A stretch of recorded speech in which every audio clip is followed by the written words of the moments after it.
آج کی رات گزار لو، کل تمہارے سارے کپڑے آ جائیں گے۔ وہ اس بات میں سر ہلاتے وارڈروب کی جانب بڑھ گئی۔ اب آگے پھر وہ امتحان میں پھنس گئی تھی۔ بال کرتی کی زپ میں اٹک کر رہ گئے جو نکل نہیں رہے تھے۔ وہ بارہا کوششیں کر کر کے تھک چکی تھی۔ اس کو زیادہ وقت لگتا دیکھ کر دائم بھی پریشان ہو گیا۔ نوال، تم ٹھیک ہو نا؟ اتنا ٹائم کیوں لگ رہا ہے؟ اس نے آواز دی تو وہ بے بسی سے لب کاٹتی دروازے تک آئی۔ یہ زپ کھول دیں، بال اس میں اٹک گئے ہیں۔ وہ اپنی بیک اس کی جانب کرتے اس کے جذبوں میں ایندھن لگا گئی۔ شفاف کمر پہ بلیک سٹرپس اس کے حسن میں مزید اضافہ کر رہی تھی۔ دائم نے بمشکل ہاتھ بڑھا کر اس کے بالوں کو زپ سے آزاد کیا تو زپ کھل کر نیچے کو آ گئی۔ نوال نے بمشکل اپنا کام والی کرتی کو مٹھیوں میں دبوچ کر رکھا، ورنہ وہ ڈھلک جاتی۔ دائم کا دل دھڑکنے لگا تھا۔ ہو گیا ہے، اب کر لو چینج، وہ کہتے ہوئے بیڈ کی جانب بڑھ گیا اور وہ چینج کر کے کچھ دیر بعد نکل آئی۔ یہ لڑکی آج میرا امتحان لے کر ہی چھوڑے گی، وہ اس کو اپنے ٹراؤزر شرٹ میں دیکھ کر مسمرائز ہوتے بولا تھا، جو سراپا حسن لگ رہی تھی۔ اس کا اپنے موز اور جذبات پر بند باندھنا مشکل ہو گیا تھا، جبکہ وہ نفس کا غلام نہیں تھا۔ نوال خاموشی سے سمٹ کر اس کے پہلو میں لیٹ گئی تو اس نے بھی لائٹ آف کر کے آنکھوں پر بازو رکھ لیا۔ یہ رات اس کے لیے انتہائی مشکل تھی۔ وہ صبح جلدی اٹھا تھا، واش روم میں جا کر فریش ہوا، باہر نکلتے ہی نوال کی طرف دیکھا جو گہری نیند میں تھی۔ وہ چند لمحے اسے خاموشی سے دیکھتا رہا۔ اس کے چہرے پر سکون اور معصومیت تھی۔ قریب جا کر نرمی سے اس کا کاندھا ہلایا۔ نوال، اٹھ جاؤ، صبح ہو گئی ہے۔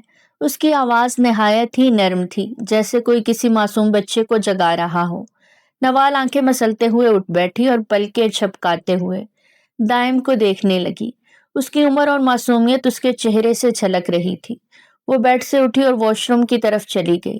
کچھ دیر بعد وہ فریش ہو کر نکلی، لیکن اس کے بالوں کی حالت بگڑی ہوئی تھی۔ لمبے گھنے بال الجھ کر اس کے کاندھوں اور کمر پر بکھرے تھے۔ وہ بے بس نظروں سے دائم کو دیکھنے لگی۔ یہ بال نہیں سلجھ رہے، کیا کروں؟ اس نے دھیمی آواز میں کہا تھا۔ دائم نے مسکرا کر اسے بیٹھنے کا اشارہ کیا۔ آؤ، میں ٹھیک کر دیتا ہوں۔ نوال نے جھجکتے ہوئے کرسی پر بیٹھتے ہوئے اس کی طرف دیکھا۔ دائم نے پہلے تولیہ اٹھا کر اس کے بالوں سے ہلکی نمی کو خشک کیا۔ اس کے ہاتھ نرم اور مہارت سے چل رہے تھے، پھر وہ آرام سے اس کے بالوں کو سلجھانے لگا۔ تمہارے بال بہت خوبصورت ہیں نوال، لیکن یہ بہت محنت مانگتے ہیں، اس نے ہنستے ہوئے کہا تھا۔ نوال نے سر جھکا لیا۔ اس کے ہونٹوں پر ہلکی سی مسکراہٹ آ گئی۔ دائم نے بڑی احتیاط سے بالوں کی لٹوں کو سلجھایا اور پھر انہیں خوبصورتی سے باندھ دیا۔ بس اب بالکل پرفیکٹ ہو۔ وہ پیچھے ہٹ کر اس کے چہرے کو دیکھنے لگا۔ نوال نے آئینے میں خود کو دیکھا اور خوش ہو گئی۔ تھینک یو دائم، وہ مسکرا کر بولی تھی۔ کوئی بات نہیں، آئندہ خود کرنا سیکھنا، لیکن جب تک تمہیں ضرورت ہو میں مدد کر دوں گا، دائم نے نرمی سے کہا اور اس کے چہرے پر اطمینان دیکھ کر وہ بھی مسکرا دیا۔ وہ دونوں فریش ہو کر کمرے سے باہر نکلے۔ نوال کے چہرے پر جھجک نمایاں تھی۔ اس کے قدم دائم کے ساتھ ساتھ چلنے میں لرز رہے تھے۔ وہ ہر قدم پر دائم کی طرف دیکھتی جیسے اس کی حفاظت اور اعتماد کی منتظر ہو۔ دائم نے اس کی طرف ایک ہلکی سی مسکراہٹ سے دیکھا جو اس کے خوف کو کچھ حد تک کم کر گئی۔ نیچے ڈائننگ ٹیبل پر سب موجود تھے۔ جیسے ہی وہ دونوں اندر داخل ہوئے، بی جان کی نظریں نوال پر جا ٹھہریں۔ ان کی پریشانی پر بل پڑ گئے تھے۔ یہ کیا تماشا ہے دائم؟ اس لڑکی کو کھانے کی میز پر کیوں لے کر آئے ہو؟ دائم نے نوال کا ہاتھ مضبوطی سے تھام لیا اور اپنی جگہ پر اطمینان سے کھڑا ہو گیا۔ بی جان، یہ اب سے میری بیوی ہے اور جہاں میں ہوں یہ بھی وہیں ہوگی۔ یہ میرے برابر میں بیٹھے گی۔ بی جان کا چہرہ غصے سے سرخ ہو گیا۔ مت بھولو دائم کہ یہ لڑکی تمہارے چچا کے قاتل کی بیٹی ہے۔ پورے ڈائننگ ہال میں خاموشی چھا گئی۔ سب کی نظریں دائم اور بی جان پر جم گئی تھیں۔ نوال کے چہرے کا رنگ فک ہوا اور اس کے ہاتھ لرزنے لگے۔ وہ نظریں جھکائے کھڑی تھی۔ دائم نے ایک گہری سانس لی اور بی جان کی جانب دیکھا۔ یہ قاتل کی بیٹی ہے بی جان، مگر یہ خود قاتل نہیں ہے۔ اس کے باپ کے گناہوں کا حساب اس سے نہیں لیا جائے گا۔ دائم کی آواز میں ایسا اعتماد اور سختی تھی کہ حال میں موجود ہر شخص حیرت زدہ رہ گیا، جیسے کسی نے ان پر سکتہ طاری کر دیا ہو۔ سب کی آنکھیں دائم پر جم گئیں۔ بی جان کی آنکھوں میں بے یقینی تھی، جیسے انہیں یقین نہ آ رہا ہو کہ دائم ان کی بات کا اس طرح سے جواب دے سکتا ہے۔ پاس کھڑی نوال خوف زدہ ہو گئی تھی۔ تم پریشان مت ہو نوال، میں تمہارے ساتھ ہوں۔ لیکن بحث کا ماحول اس قدر بوجھل ہو چکا تھا کہ نوال کا کھڑے رہنا محال ہو گیا۔ وہ کانپتے دل کے ساتھ کھڑے رہنے کی کوشش کر رہی تھی، لیکن ہر طرف سے نظریں اسے چھلنی کر رہی تھیں۔ آؤ اوپر چلتے ہیں، وہ اس کی حالت دیکھتے ہوئے بولا۔ بی جان نے غصے سے کچھ بولنے کی کوشش کی، لیکن دائم ان کی طرف دیکھے بغیر نوال کو آرام سے اپنے ساتھ لے گیا۔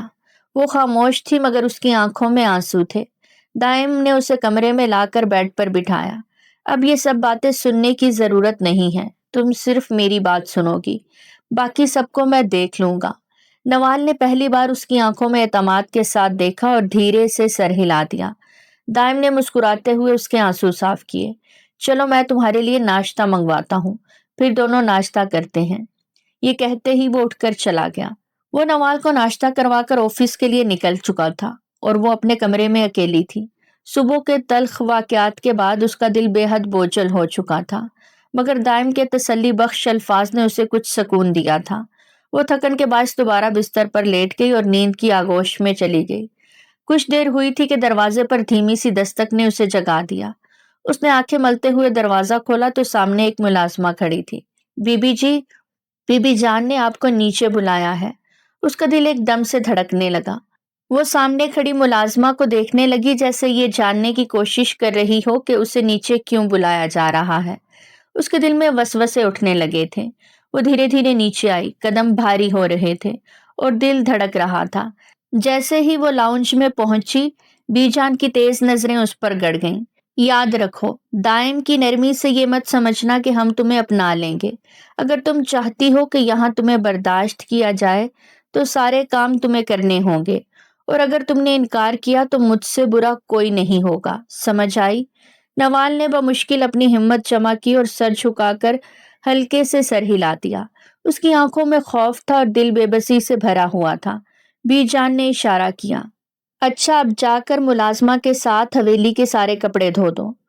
اس کو ایک اور دھچکا لگا۔ اسے تو ان کاموں کا بالکل تجربہ نہیں تھا، مگر وہ کچھ بولنے کی ہمت نہیں کر سکی اور سر جھکا کر بی جان کے حکم پر چل پڑی۔ ملازمہ اسے واشنگ ایریا میں لے گئی جہاں کپڑوں کا ڈھیر پڑا تھا۔ کپڑے دیکھ کر نوال کی آنکھیں پھٹی کی پھٹی رہ گئیں۔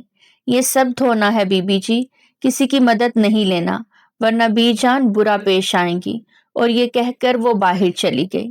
نوال نے بے بسی سے کپڑوں کو دیکھا۔ اس کے ہاتھ کپڑوں کے ڈھیر کو چھوتے ہوئے لرز رہے تھے، مگر اس کے پاس اور کوئی راستہ نہیں تھا۔